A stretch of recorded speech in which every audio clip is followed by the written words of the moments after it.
Hello दोस्तों, welcome to our YouTube channel youth education. जैसा कि हमने पिछले वीडियोज में देख चुका हूँ और क्वेश्चन हल कर चुके हैं, वैसे ही आगे देखते हैं। जैसे कि ये क्वेश्चन दिया हुआ है, यहाँ पे पहला क्वेश्चन देखते हैं। ये यहाँ पे दिया हुआ है, रामलाल दो धनों को अपने चार पुत्र ए बी सी तथा डी में क्रमशः 4:3:2 के अनुपात में तथा 5:6:7:8 के अनुपात में बांटता है। यदि दूसरा धन पहले धन का दोगुना है तो सबसे अधिक धन पाने वाले व्यक्ति कौन है। तो यहाँ पे देखते हैं, जैसे कि दिया हुआ है ए बी सी डी का पहला धन का मान। देखिए यहाँ पे पहले लिख लेते हैं ए बी और सी और डी का अनुपात पहले वाले धन का कितना दिया हुआ है, 4:3:2:1। तो यहाँ पे लिख लेते हैं 3:2:1। पहला धन ये है, जो है ये पहला धन है, फर्स्ट धन का अनुपात है। और दूसरे धन का अनुपात कितना दिया हुआ है, 5:6:7:8।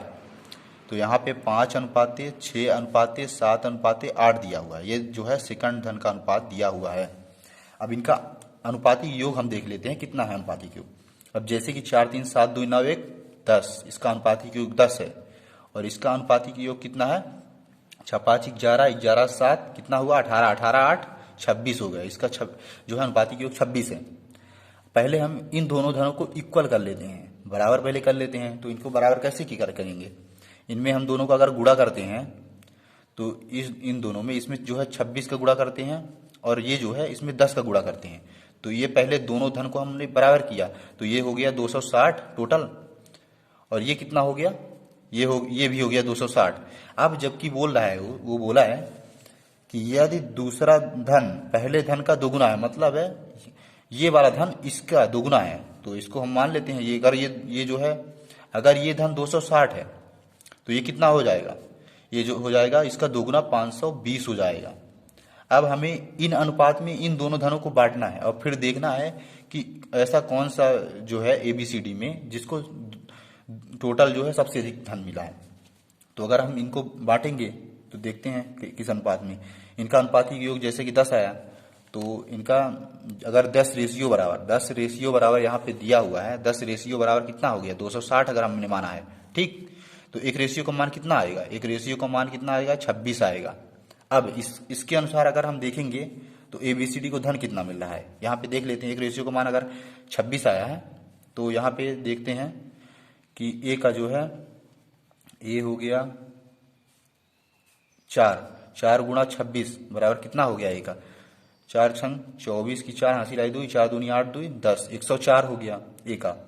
और B का देखते हैं तो 3 रेशियो बराबर कितना हो जाएगा, 3 गुणे 26 हो जाएगा। तो ये गुणा हो जाएगा, 3 छंग 18 की 8 हासिल आई 1, 3 दूना 6 1 7, 78 रुपये हो गए। और C का देखते हैं तो 2 का गुणा होगा, 2 गुणे 26, इसका आ जाएगा कितना, 26 दूनी 52 आ जाएगा, 52। और यहाँ पे D का देखते हैं तो D का कितना आ जाएगा, 1 गुणे 26, तो यहाँ पे कितना हो जाएगा 26।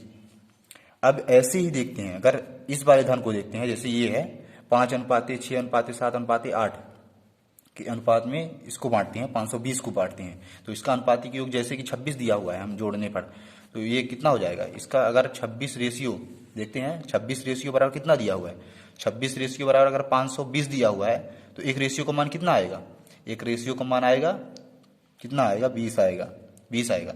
वैसे ही इनका ABCD का हम पहले मान निकाल लेते हैं। तो ए का मान कितना होगा, 5 गुणे 20 बराबर कितना हो जाएगा, 5 दूना 10, ये 100 हो जाएगा।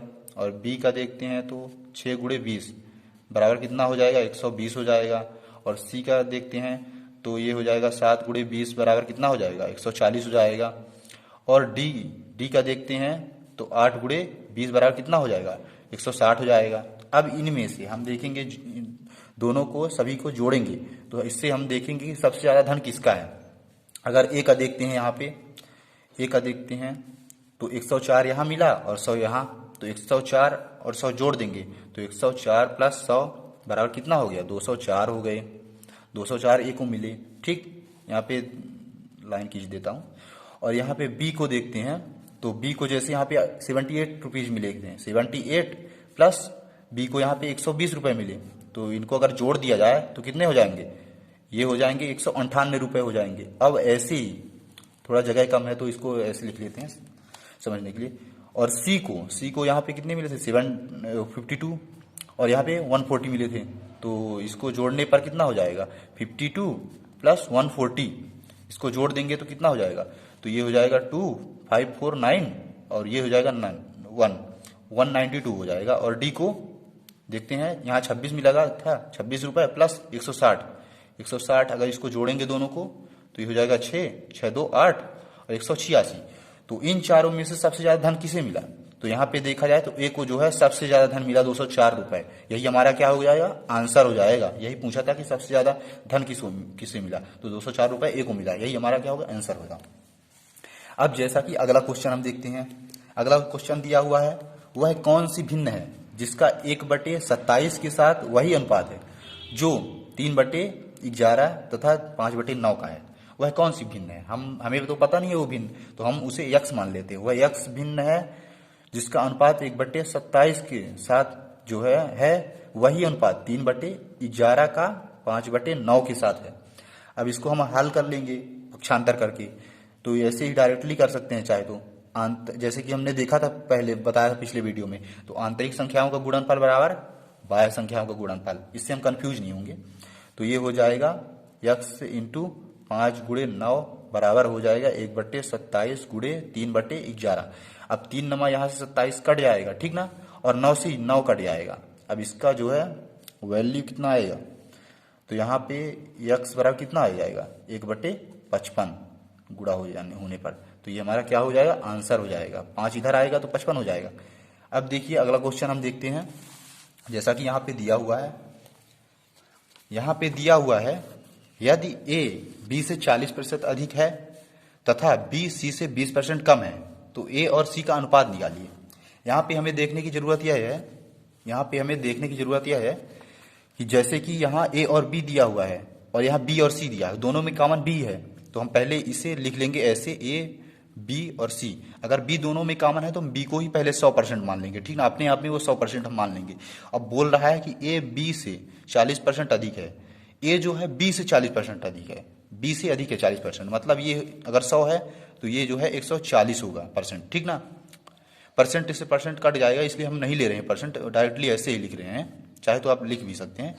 और बोल रहा है बी जो है सी से 20% कम है, बी जो है सी से 20% कम है, ठीक ना, बी जो है सी से 20% कम है, तो इसको जो है मानते हैं बी जो है सी से 20% कम है, मतलब है अगर बी यक्स है तो वो जो है 80, ये अगर बी यक्स है तो ये 80/100 बराबर ये 100 होगा, ठीक ना, बी, ठीक। तो इसको जो है काट लेंगे तो ये हो जाएगा 20 चौक 80 और 20 पंचे 100, ये हो जाएगा 25 पंचे 125 हो जाएगा, ठीक, 125 का मतलब ये जो है 125 है सी, ठीक।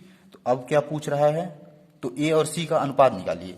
तो ए और सी को उठा लेते हैं यहाँ से, तो ए जो है और सी, तो ए 140 है और 125 है सी, तो इसको हम काट लेते हैं, तो ये किससे कटेगा, 5 दूना 10 और ये हो जाएगा 5 8 40, अनुपाते 5 दूना 10 5 5 25, तो ये हमारा क्या आ गया, ए और सी का अनुपात, यही हमारा क्या है, आंसर है, ठीक। अब हम अगला क्वेश्चन देखते हैं, जैसा कि यहाँ पे दिया हुआ है, 56,250 रुपए को ए बी तथा सी में इस प्रकार बांटा गया है कि ए को बी तथा सी के कुल भाग का आधा मिले तथा बी को ए तथा सी के कुल भाग का 1/4 मिले। तो ए का भाग बी के भाग से कितना अधिक है। अब यहाँ पे पहले हम इसका अनुपात निकाल लेते हैं, जैसे कि यहाँ पे दिया हुआ है रेशियो निकालने के लिए, ए को बी प्लस सी मतलब बी तथा सी के कुल भाग का आधा, तो यहाँ पे पहले लिख लेते हैं ए का जो है बी प्लस सी का आधा है 1/2 है, तो हम इसे रेशियो में अगर लिखेंगे तो ये आ जाएगा a/b प्लस सी, पक्षांतर करने पर बराबर कितना हो जाएगा 1/2, ठीक। वैसे ही यहाँ पे दिया हुआ है b को a तथा c के कुल भाग का 1/4, तो b को जो है कितना क्या बोला है, ए तथा सी, ए प्लस सी का 1/4, तो इसे भी हम रेशियो में कर लेंगे तो बी बटे ए प्लस सी, ए प्लस सी बराबर कितना आ गया 1/4। अब जैसे कि ए बी सी और यहाँ भी ए बी सी है, ठीक ना, इनका जो है योग अगर के करेंगे तो दोनों स्थितियों में इनका समान आना चाहिए। देखते हैं समान आ रहा है कि नहीं। इन दोनों को जोड़ने पर कितना आ रहा है, इन दोनों को जोड़ने पर 3 आ रहा है, और वैसे ही इन दोनों को जोड़ने पर 5 आ रहा है, जबकि इन्हें दोनों स्थितियों में समान योग आना चाहिए, क्योंकि ए बी सी तो एक ही वो है ना, तो इन्हें समान आना चाहिए। अगर समान नहीं आ रहा तो हम इन्हें समान करेंगे, तो इसमें कितना गुणा कर दे, अगर इसमें हम 5 का गुणा करते हैं और इसमें 3 का गुणा करते हैं तो ये जो है 15 हो जाएगा, ठीक ना, और ये भी 15 हो जाएगा। अब ये अपने आप में समान है, समान है, ठीक ना, ये समान है। अगर देखिए इसमें हमें 5 का गुणा करना पड़ा ना, यहाँ पे हमें 5 का गुणा करना पड़ा और यहाँ पे 3 का गुणा करना पड़ा, तो वैसे ही हमें सब में गुणा करना पड़ेगा। अगर इसमें 5 का गुणा कर रहे हैं तो उधर पर भी करेंगे, नीचे भी करेंगे। तो यहाँ पे ए बराबर 1 है दिया है रेशियो, लेकिन हमें 5 का गुणा किया है तो ऊपर भी करेंगे नीचे भी करेंगे, तो यहाँ पे ए बराबर कितना आ जाएगा, ए बराबर 1 था तो हम 5 का गुणा कर दिए हैं तो 5 कम 5 आ गया। और यहाँ पे बी का मान 1 दिया हुआ है, अब यहाँ पे हम 3 का गुणा किए हैं ना, तो यहाँ पे भी ऊपर भी नीचे भी 3 का गुणा करेंगे तो ये क्या हो जाएगा, बी बराबर कितना हो जाएगा 3 आ जाएगा। अब दिया हुआ है बी प्लस सी 2 दिया हुआ है, जैसे कि, ठीक ना, बी प्लस सी कितना दिया हुआ है 2 दिया हुआ है। अब यहाँ पे हमने 5 का गुणा किया था ना, ठीक, तो यहाँ भी करेंगे 5 दूना 10 होना चाहिए गुणा करने पर, ठीक ना। अब जैसे कि हमें पता है कि बी बराबर 3 है, तो 3 अगर यहाँ रखते हैं तो सी बराबर कितना हो जाएगा, तो सी बराबर यहाँ पे 7 हो जाएगा।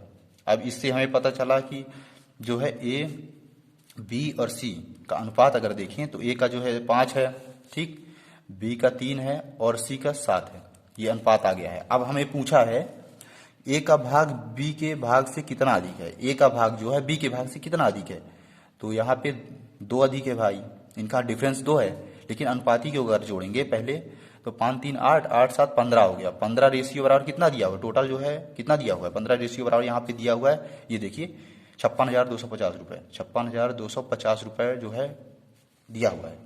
तो एक रेशियो का मान यहाँ से निकाल लेंगे, तो एक रेशियो बराबर कितना होगा, ये अगर भाग करेंगे तो 15 × 45 हो गया, 45 हासिल लाई कितना हो गया 11 हो गया, 112 ये बन जाएगा। तो 15 7 105 और फिर 7 15 25 75 350 आ गया हमारा एक रेशियो का मान। एक रेशियो का मान अगर 350 सॉरी 3750 है तो दो रेशियो का मान कितना आ जाएगा, 2 का गुणा कर देंगे, 2 जुरा हम 0, तो 5 10 की 0 हासिल आए 2 7 14 1 15 की 5 2 6 7, मतलब है 7500 रुपये जो है हमारा क्या होगा, आंसर होगा। डिफरेंस जो है ए और बी के बीच में होगा, ठीक। अब वैसे ही अगला क्वेश्चन देख लेते हैं, इजी ही क्वेश्चन है। देखिए जैसे कि दिया हुआ है 624 रुपये को ए बी तथा सी में 1/2 अनुपाते 1/3 अनुपाते 1/4 के अनुपात में बांटने पर सी का भाग कितना होगा। अब जैसे ये बटे में अनुपात दिए हुए हैं तो इन्हें हम नॉर्मल साधारण अनुपात में कर लेंगे, ठीक ना। ए बी सी का जैसे अनुपात दिया हुआ, ए अनुपाते बी अनुपाते सी का क्या दिया हुआ है 1/2 अनुपाते 1/3 अनुपाते 1/4।